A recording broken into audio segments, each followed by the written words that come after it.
When I look back at the men I chose to love, it's clear now. I wasn't choosing with my heart. I was choosing with my trauma. I was a dismissive, avoidant attachment style woman who had no clue of what a healthy, secured attachment style of loving was. Welcome, my loves, to the Hurt, Hardened, and Healed Podcast.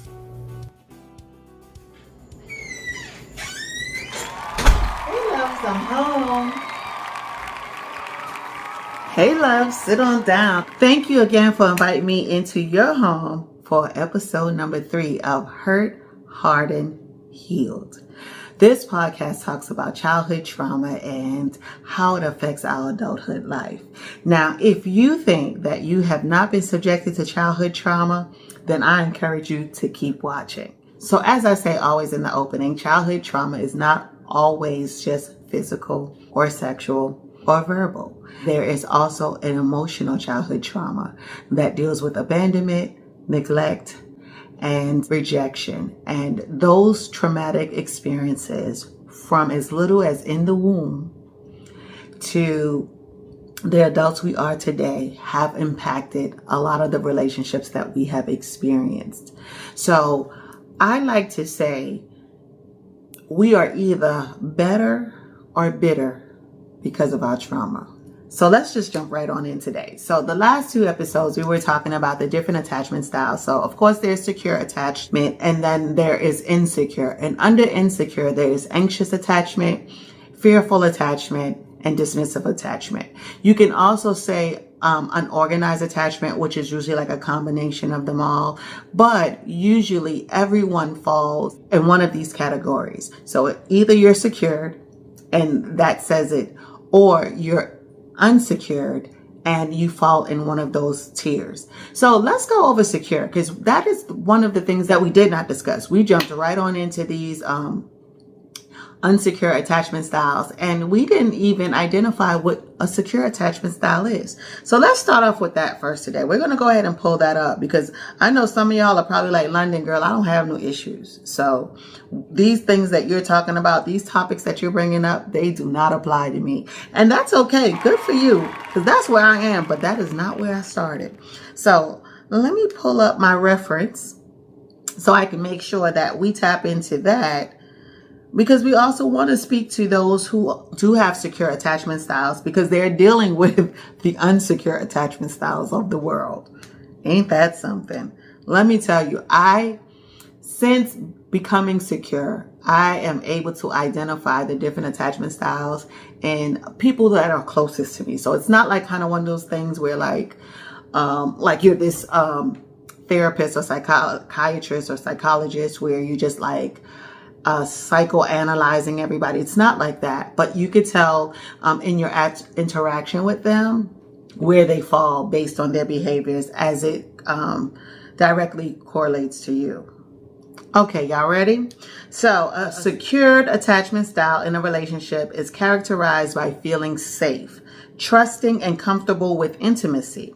Individuals with a secure attachment style are able to form close, healthy relationships, feeling confident in their worthiness of love and able to rely on others for support while also maintaining their independence.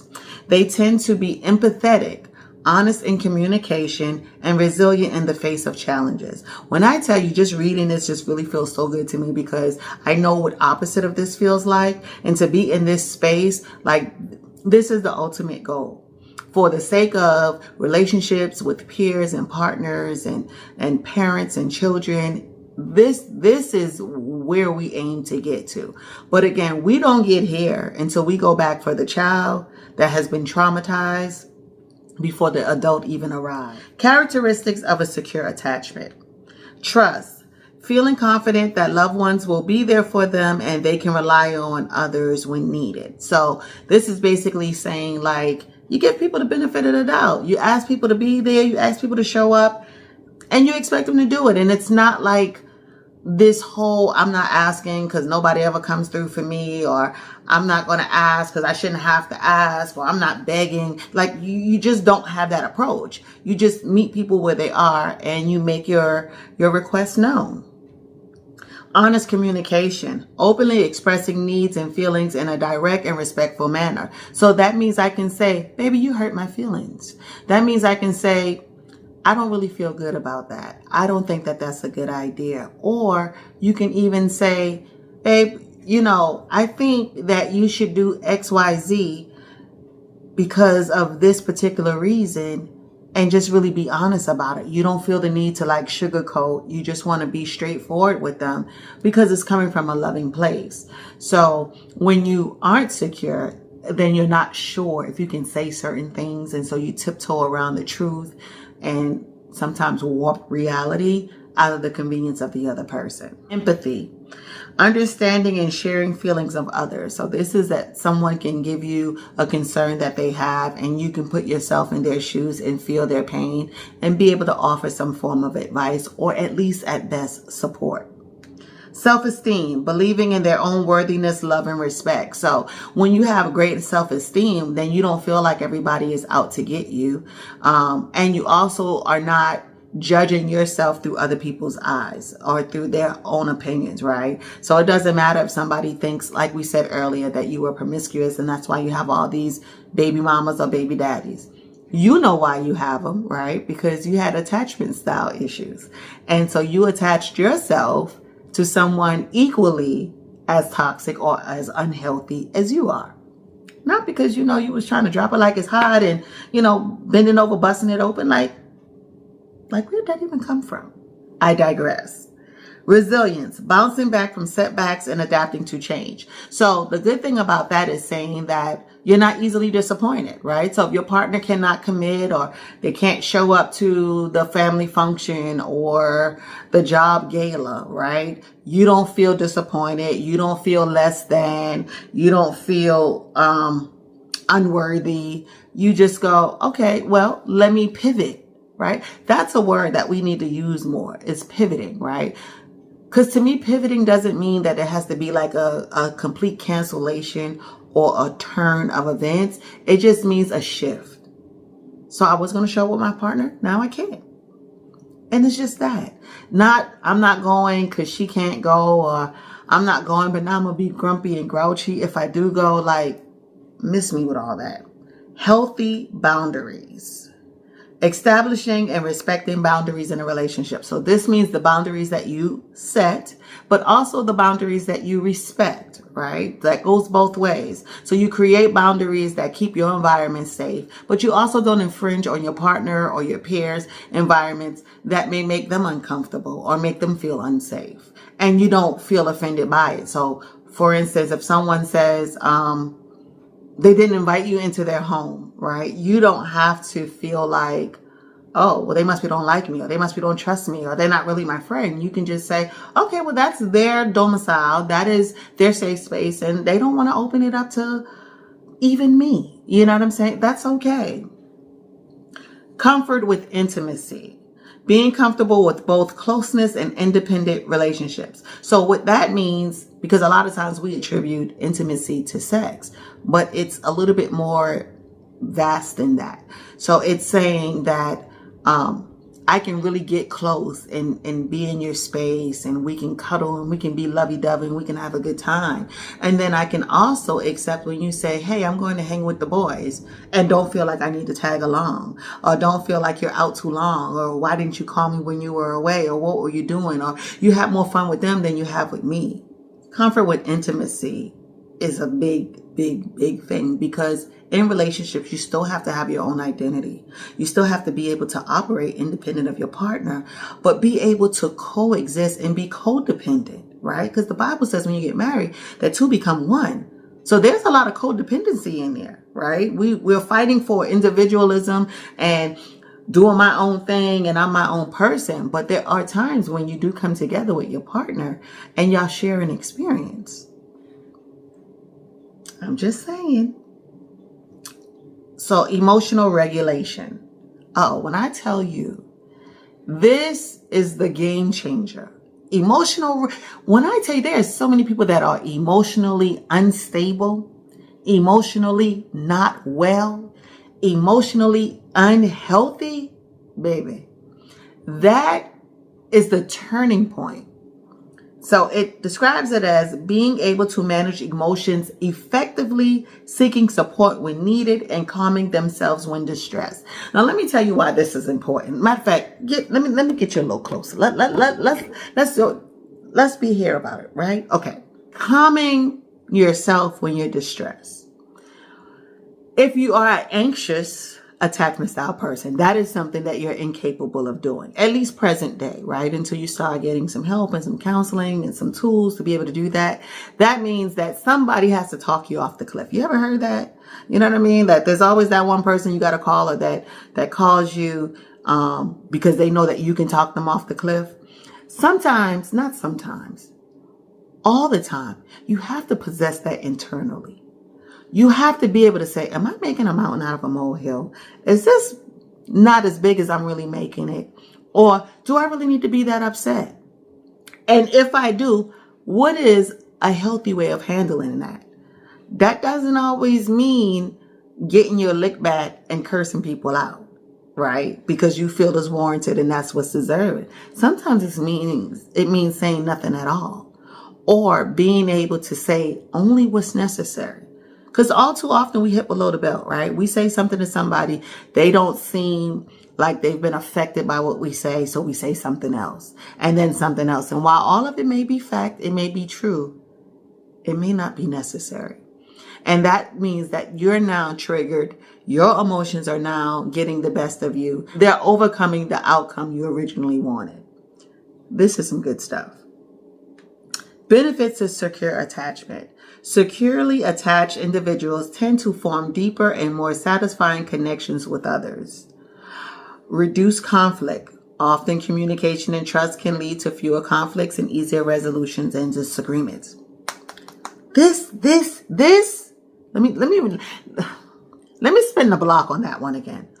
Open communication and trust can lead to fewer conflicts and easier resolution of disagreements. So what that means is, first off, we're on the same page, right? So because we started off on the same page, if somebody happens to veer off in the communication and something was misinterpreted, we know how to ring it on in, have a conversation, explain, understand, and move forward.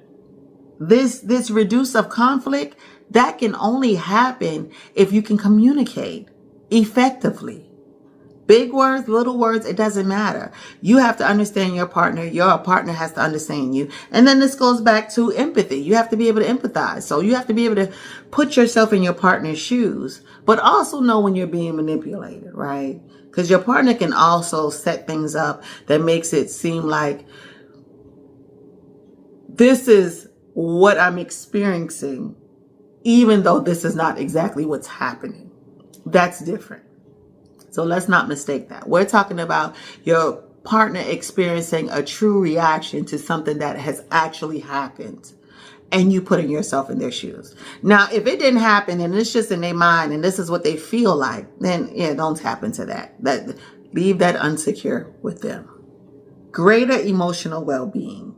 Feeling safe and supported contributes to a greater sense of emotional stability and well-being. So this means that when you're being supported and you're supporting, it gives a greater sense of stability, right? You're not easily shaken. You know that your partner has your back and you have your partner's back. This is important because outsiders and external situations will arise. And when you support one another, you can say, whoa, wait a minute. And you can show up for your partner in their absence or even as their defense. That's a good thing. Increase resilience. The ability to cope with challenges and setbacks is enhanced by a secured attachment style. So when you are secure, then the setbacks won't rock you. You know, people who turn to drugs and alcohol and other forms of stimulants when they're broken down, when something has happened, when life just is lifing, this behavior to increase resilience is so necessary because it'll tell you that you don't need to rely on those other stimulants to pacify the reality of what's happening. You're able to just deal with it. This is what's happening. The peaks and valleys are not the same. I'll say that. So it's not like, the death of a loved one is not the same as the loss of a job. Like, they're not all the same, but they can impact your mental and your emotional stability very strongly. So the resilient part means when it does have that impact, you're able to at some point sustain, dust yourself off, and rise back, bounce back, not let it be the end all be all.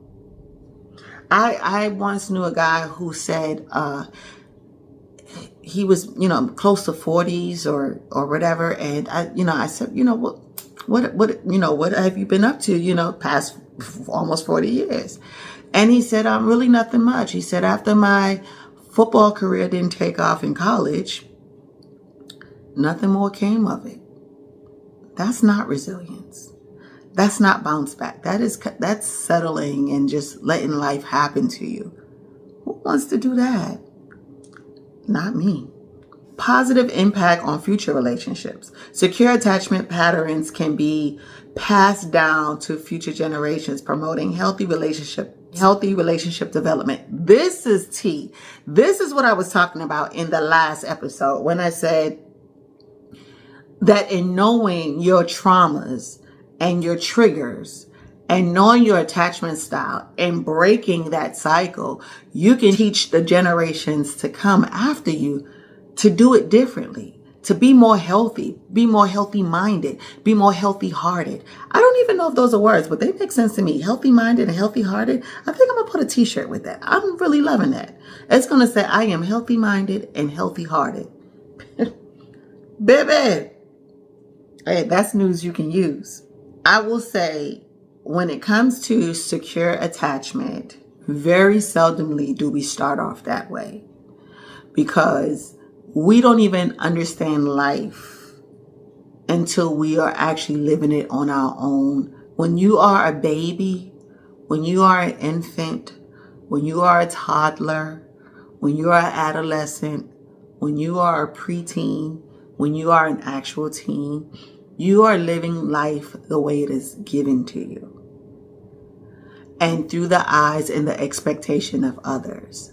When you start adulting, you are now living life the way that you understand it. And if there was any unsecured behaviors leading up to your adulthood, I guarantee you're not secured. You're just not. Now, you do get there, right? And a lot of times it's the relationships that put you there. That's what did it for me. Prior to getting married, I had some relationships that I can honestly say mattered. And being a dismissive, avoidant, relationships to the core did not matter to me. It didn't matter. But what happened was I ended up in 2 relationships that were secure, which means my partners were secure, but I wasn't. I was a dismissive avoidant. And it bit me. It bit me on the back end. And I was just like, God, you got to tell me what's going on here. Get me out of my way. What am I doing wrong? Because at that point, that was the first time where I realized, so let me say this. When you're in a secured relationship, then you get to see you. You get to see that, oh yeah, some stuff is messing up here and it ain't this person, it's me. When you're in unsecured relationships and you two are unsecured, then there's a lot of finger pointing, right? There's a lot of you to blame. I didn't do it. You did it. I didn't do it. Like all of that goes on over and over and over and over again. It becomes the system of things. And so what happens is you take that same pointer finger out of that relationship and you go into the next relationship and you begin the pointing all over again. But when you get into a secure relationship and you realize that you have all these insecurities and all these toxic behaviors, these self-preservations, because that's what it is. You're trying to preserve yourself from hurt, harm, and danger. And so you're responding in a way that is unnecessary because the partner that you have is secure. And so they're showing up when they're supposed to show up. They're doing what they're supposed to be doing. They're supporting, they're loving, they're connecting, they're including you.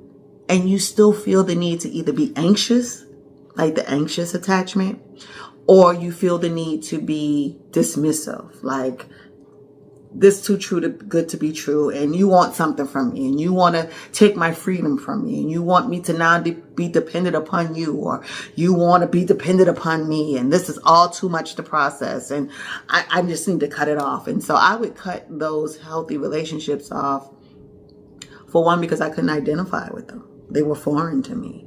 For two, because they challenged me. They challenged me to give more. They challenged me to dig deep. They challenged me to be vulnerable. And that was not what I was looking to be. Now I was looking to be with someone who was vulnerable. And you know what's so crazy?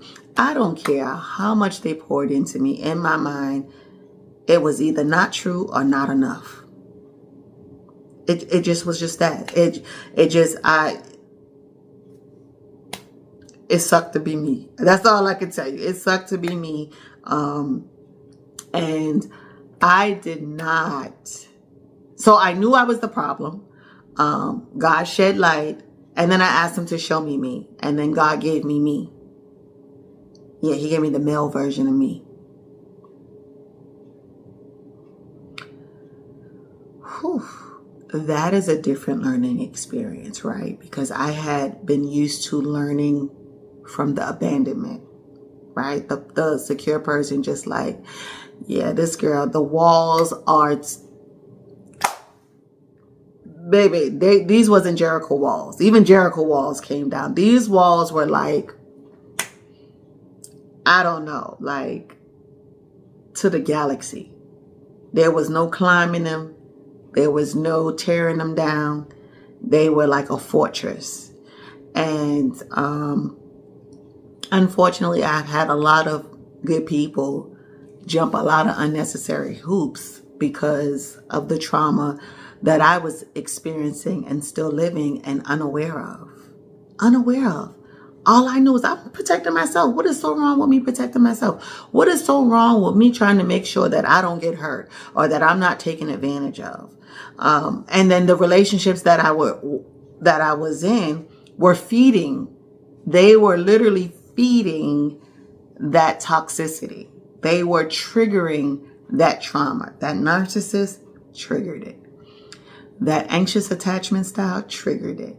And even the secure attachment style triggered it. That's just what happens. Trauma is always triggered, and it always leads to trouble. So I ended up with a secure attached person, and it turned my world upside down. It was unbelievable. It was very short-lived. It just made, in that moment in time, after it left, because, you know, often what happens is that we get in these relationships, and then when we're left, we're bitter. That relationship made me better. It made me want to be better. I was like, God, if this is what like love feels like this, I want this. I want more of this, and I want to give this. I want to give this. I want to have this. This is what I need. And so what happened though, because even though I now knew what I wanted, I didn't know how to attract it because I was still unhealthy. And so in the process of me doing the work and trying to get to a better, healthier version of me, I attracted my counterpart. I attracted my trauma. I attracted my mirror image. I attracted me. And I thought, this ain't bad, because I identify with all this stuff. I know why you do this. I know why you do that. I know how you feel. I know the insecurities. I know the wanting, the independent. I know all of that. I'm the perfect person for it because that's who I was. I can help you. But I couldn't. Because what ended up happening is that I ended up being triggered. So for every 10 steps I took forward, this relationship was causing me to take 5 steps back, because partnering with a dismissive avoidant meant that when they were triggered, they would isolate, which would now cause me to be isolated, which in some instances was a feel-good space, because that was my background. You isolate. Stuff gets to be too much, you cut off, you disconnect. But I didn't want to be isolated. And as I grew in my healing, I realized I don't want to respond like this, and I don't want to be responded to like this. And so that was when the rubber met the road, and it really became a trying time. Because the best way I could describe it is, if you are addicted to substance, let's say a crackhead. No shade to the crackheads. If any of you are watching, I hope you're on your healing journey. But if I am a recovering crackhead, let's just say that I'm a recovering crackhead. My partner is a crackhead that's not in recovery. They just own it. So the only thing they have identified with is that they are a crackhead. So I am a recovering crackhead. My partner is a crackhead. One or two things are going to happen. I am either going to reform my partner, or I am going to return and refer back to the former life that I had. So if my partner goes into a crack house, and because I love my partner, I need to go in and save my partner, one or two things are going to happen. I am either going to make it out with my partner, or I'm going to stay in with my partner. So when you have the same attachment style, or at least I know this for dismissive to dismissive, it is hard to get to a place of secure attachment style, because they are responding to you in a way that actually feeds and fuels the toxic behavior. So if I use isolation as a coping mechanism, and we fall out and you isolate, which in return isolates me, I am now in that same attachment style again. And it takes me not wanting to be isolated to come out of it. But I can't come out of it alone, right? Because isolation means that you are alone. So therefore you have to reach out to your partner and hope to coerce them out of isolation. But with a dismissive avoidant, the more you pull me out, the more I want to stay in. And so then you get resentful and you get mad and you go, well, you know what? I'm going to cut off too. So by the time you're ready to come out of isolation, guess what? I'm in it now. And so then there's this back and forth, and it just doesn't work. And then there's the whole breadcrumbing, where you just give the person just enough to keep them active in the relationship. You don't give them what they need. And not because you don't want to, but you're incapable of giving them what they need. Because giving your partner what they need means that you make them priority, but also it makes you vulnerable. It makes you more susceptible to possibly getting your heart broken, possibly being mistreated. So it's like, I could give you all of my heart and all of my time, but then that makes me more available for you to hurt. So I'm going to just give you what you asked for, and a little bit less than that if you're willing to take it. Because as long as I keep the window closed with just a crack, then I don't give you a lot to work with to mess up, to abandon me, to reject me, to break my heart. So I'm just going to give you just what it takes for us to claim each other. But that's all you get. It's so not a good space to be in. And I'm telling you, being a secured, attached person, ideally, not only is the way to go, but it is necessary. It's necessary for your future. It's necessary for your children's future, for your children's future. Like, y'all, it's a game changer. Life will change for you. Relationships will change for you. Business will change for you. Like, health will change for you. Because when you have all these other attachment styles and you stressing and you cutting up and falling out, and you age more rapidly. Like, I don't even know how to describe it, but I look at my childhood and I'm able to see where the ball was dropped.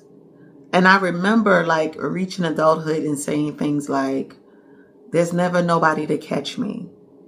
If I drop the ball, who's going to catch it? And it was important for me to go back and secure not the bag, but secure the baby.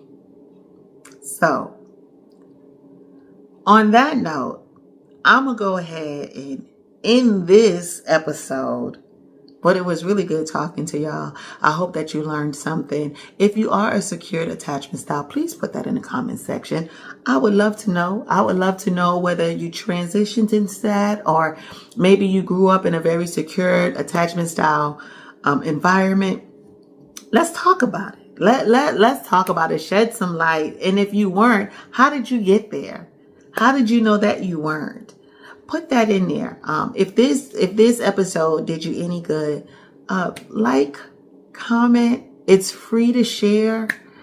Wow, this one felt good. This felt good. So, until next time, or should I say until next week, I'll see you soon. Bye, loves. If you or someone you know would love to share your journey from hurt, hardened to heal, please reach out. Feel free to call or text by phone.